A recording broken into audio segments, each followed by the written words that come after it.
I picked up this 99 Wolverine for my girlfriend a couple months ago. Pretty cheap because I needed some work. Today I'm going to be putting a rear brake caliper in. That guy right there, because the hole where the brake line goes in is all stripped out. And I found a new one for 50 bucks. I figured I'd just replace it with a new one. And that's what I'll be wrenching on today. Well, there she is, all jacked up, ready for the repair. And I recently put a new diff on this, so I had all this rear end apart. When I went to reattach the brake line here, I noticed that the threads were pretty well shot.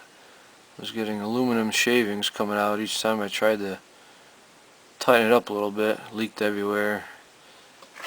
So found this guy on eBay.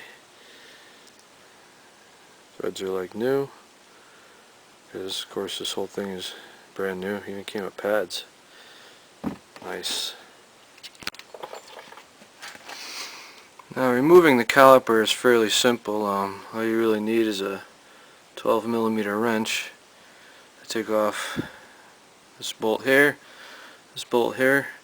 That'll get the caliper off the bracket. Also, you want to remove the emergency brake lever here, and you just loosen up this nut, and that'll enable this to come out, and you can undo your spring and the cable from underneath. And why this is bent like this, that's how I got the machine. I'm not sure what the previous owner was thinking, but it looks a little boogered up, so I'll probably have to get a new one someday.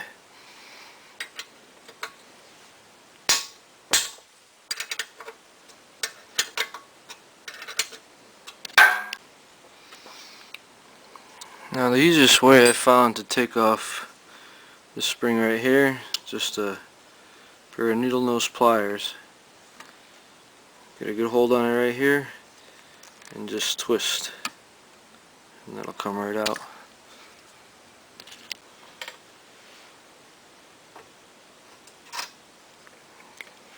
Okay, both bolts are out. Got your spring off. This is loose, of course, making this loose. Just pull your caliper right off of the machine, and you'll have your emergency brake cable still attached right here, but that's not a problem. Just give it a tug. Comes out of the holder, and then pull it out of the slot right here. That's it. Okay, got the old one on the bench right here. This is the new guy. You'll notice it doesn't have the emergency brake mechanism on it. So in order to remove that, it's these two Allen head screws here. Just obtain the correct wrench. Go to it.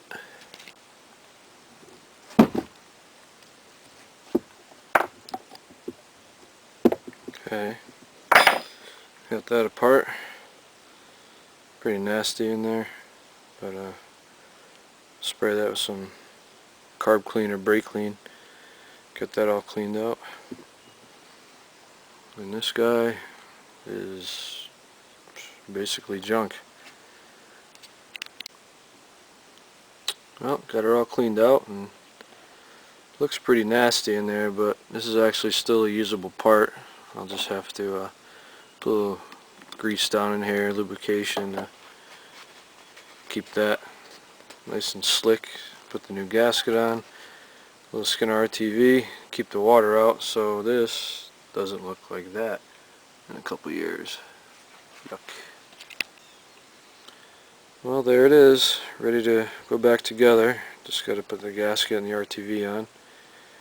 But since this is going to see water and mud, sand, I recommend using a really good grease like this Pyroplex Blue from Castrol. It's really kind of sticky. It doesn't really wick off of parts or anything like that. It stays on really well. So that grease will be in there for a good long time. Here she is, all ready to go back in. And there you have it. Basically reinstallation is in the reverse order, but before you start putting the caliper on, make sure that you put your emergency brake cable on, because to try to do that once the caliper is all mounted on is a pain. So I mounted the brake line, brake hose, and I bled the system, and now we have good brakes. This thing's ready for the trail. Oh yeah.